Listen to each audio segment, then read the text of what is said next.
cara mengikuti pembelajaran di LMS hingga lulus dan dapat sertifikat. Sebelumnya, jangan lupa like, share, dan subscribe agar teman-teman tidak ketinggalan info update kesehatan lainnya. Oke teman-teman, pertama-tama saya akan menjelaskan terlebih dahulu konsep pemenuhan satuan kredit profesi atau SKP untuk pemenuhan perpanjangan syarat SIP. Jadi di sini ada beberapa aspek. Yang pertama adalah pembelajaran, yang kedua adalah profesi atau pelayanan, yang ketiga adalah aspek pengabdian masyarakat. Nah, terkait dengan aspek pembelajaran ini, nanti semua aktivitasnya akan dilakukan di pelataran sehat. Komposisi pemenuhan satuan kredit profesi atau SKP sendiri itu yang paling besar adalah dalam aspek pembelajaran, yaitu 50-60%, sedangkan untuk kondisi khusus itu 30-60%. Nah, pertanggal 1 Maret tahun 2024, Kemenkes mengeluarkan kebijakan bahwa setiap seminar, pelatihan, atau workshop harus melalui pelataran sehat. Dengan kata lain, ketika teman-teman mengikuti kegiatan-kegiatan pembelajaran di luar dari pelataran sehat, maka sertifikatnya nanti tidak bisa digunakan sebagai syarat kecukupan SKP untuk perpanjangan SIP. Baik teman-teman, langsung saja di sini kita akan masuk ke pelataran sehat. Sebelumnya saya telah menjelaskan bagaimana mengkonekkan akun Satu Sehat teman-teman dengan pelataran sehat. Jadi teman-teman bisa langsung masuk melalui akun Satu Sehat. Setelah masuk melalui akun Satu Sehat, di sana akan muncul beberapa item yang di bagian atas, yaitu yang pertama adalah total pembelajaran yang teman-teman sudah ikuti, kemudian di sampingnya adalah total pembelajaran yang telah selesai, kemudian di samping kanan adalah total SKP yang teman-teman dapatkan di pelataran sehat melalui pembelajaran yang teman-teman telah lakukan. Nah, selanjutnya di bawah langsung muncul tema-tema atau judul-judul pembelajaran yang teman-teman bisa ikuti, atau teman-teman bisa klik pembelajaran, nanti akan muncul semua pembelajaran yang bisa diikuti. Nah, sebelumnya di sini saya akan menjelaskan terlebih dahulu ada beberapa informasi singkat dari tampilan awal setiap pembelajaran.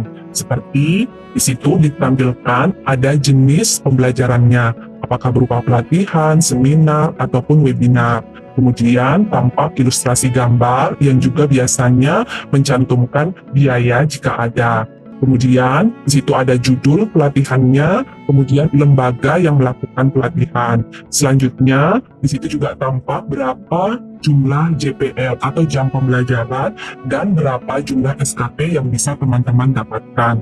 Kemudian ada rating dari pembelajaran tersebut mulai dari skala 1 sampai dengan 5. Terakhir terdapat informasi terkait dengan metode pembelajaran. Terkait dengan metode tersebut, metode pembelajaran yang bisa teman-teman ikuti. Yang pertama adalah metode pembelajaran klasikal, yang kedua metode pembelajaran online, dan yang ketiga metode pembelajaran blended learning. Beda dari ketiga metode tersebut adalah yang pertama, kalau metode klasikal artinya kita harus pergi ke tempat pelatihan atau workshop tersebut. Nah, yang kedua itu adalah metode online. Kita melaksanakan seminar, pelatihan, atau workshop tersebut di mana saja, hanya menggunakan jaringan online saja, kita sudah bisa mengakses materi-materinya. Nah, yang terakhir adalah metode blended learning atau metode pembelajaran campuran antara klasikal dan metode online. Jadi biasanya beberapa hari di awal ikut dengan metode online, kita bisa melaksanakannya di mana saja. Kemudian beberapa hari terakhir itu biasanya karena ada praktek, maka kita harus ke suatu tempat pelatihan ataupun workshop. Setelah melihat informasi sekilas pada tampilan awal, nah kita bisa mengklik detail untuk menampilkan rincian dari pelatihan yang kita tuju. Biasanya di atas tampak pengumuman dari lembaga yang mengadakan pelatihan. Kemudian kita bisa lihat detail dari ilustrasinya yang biasanya juga menampilkan biaya dari pelatihan tersebut. Selanjutnya, ada beberapa informasi terkait dengan CPL, sertifikat, kemudian berapa jumlah SKP-nya, termasuk waktu kapan bisa mendaftar. Selanjutnya, di bawah teman-teman bisa scroll, di situ akan muncul informasi tentang pelatihannya itu sendiri, kemudian target peserta, tujuan pelatihan, kompetensi yang akan dicapai, kemudian waktu hingga konten-konten pelatihan. Nah, karena judul pembelajaran yang disediakan sangat banyak, maka teman-teman bisa fokus mencari pelatihan sesuai kebutuhan atau profesi. Saya contohkan, di sini saya menulis profesi bidan di menu search, maka nanti akan muncul semua pembelajaran terkait profesi bidan. Selain itu, teman-teman juga bisa memanfaatkan fitur, filter, dan sort untuk memudahkan pencarian pembelajaran sesuai kebutuhan teman-teman. Misalnya, berdasarkan metode, level, durasi, institusi penyelenggara, waktu, JPL, rating, dan sebagainya. Nah, setelah teman-teman sudah mantap dan yakin untuk memilih suatu pembelajaran, maka langkah selanjutnya adalah teman-teman dapat meminta akses untuk pembelajaran tersebut kepada lembaga penyelenggara. Nah, di situ setelah meminta akses, maka teman-teman bisa menunggu verifikasi dari penyelenggara. Untuk waktu verifikasi dari penyelenggara itu sangat beragam ya teman-teman, tergantung dari pihak penyelenggara atau lembaga pembelajaran tersebut.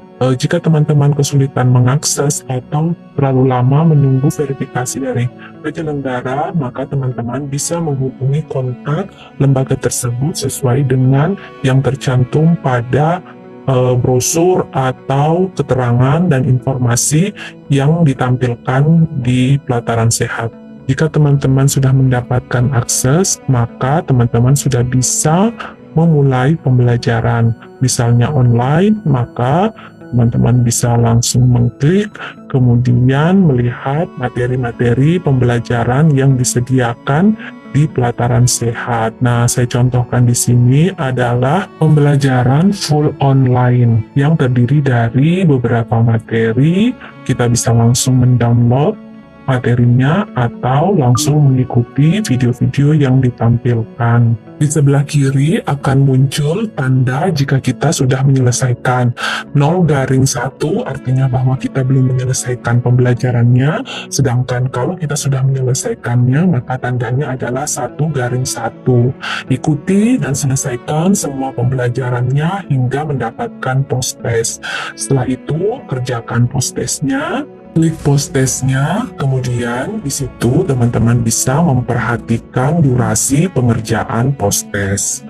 Kemudian teman-teman bisa klik mulai kuis. Selanjutnya yang pertama kali teman-teman perhatikan adalah jumlah soal dari pembelajaran tersebut untuk memastikan teman-teman dapat mengerjakannya sesuai dengan durasi waktu yang disediakan. Nah, pada saat mengerjakan post-test di sini bisa teman-teman membuka semua item materi-materinya. Jadi sambil mengerjakan post-test sebenarnya kita bisa sambil membuka materi untuk mendapatkan jawaban yang benar. Kerjakan semua post-testnya sampai nomor terakhir. Setelah yakin, maka teman-teman bisa mengakhiri kuis. Selanjutnya akan muncul keterangan bahwa selamat Anda telah menyelesaikan webinar begitu ya. Kemudian kita bisa ke halaman depan kuis kembali. Nah, setelahnya kita bisa melihat nilai post-test kita. Dalam hal ini seperti contoh nilainya 80 dan status kelulusannya juga bisa tampak di situ bahwa dengan nilai 80 ini sudah dinyatakan lulus.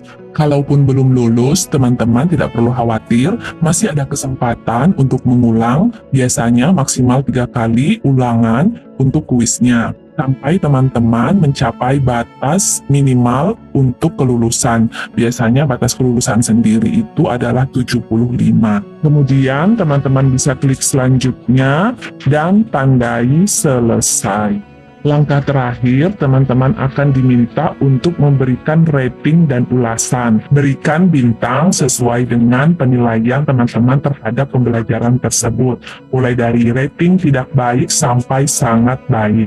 Selanjutnya, teman-teman bisa memberikan ulasan Bisa isinya komentar positif atau masukan, kritikan terhadap pembelajaran yang teman-teman sudah lalui. Selanjutnya, klik kirim dan akan muncul pernyataan selamat Anda telah menyelesaikan pelatihan bla bla. Selanjutnya, teman-teman bisa mengecek perkembangan belajar. Semua pembelajaran yang telah selesai, maka akan terekam di satuan kredit profesi. Dan juga akan muncul di beranda terkait dengan total semua pembelajaran yang telah selesai, dan jumlah SKP juga sudah bertambah. Selanjutnya, teman-teman bisa mengunduh sertifikat di sertifikat saya.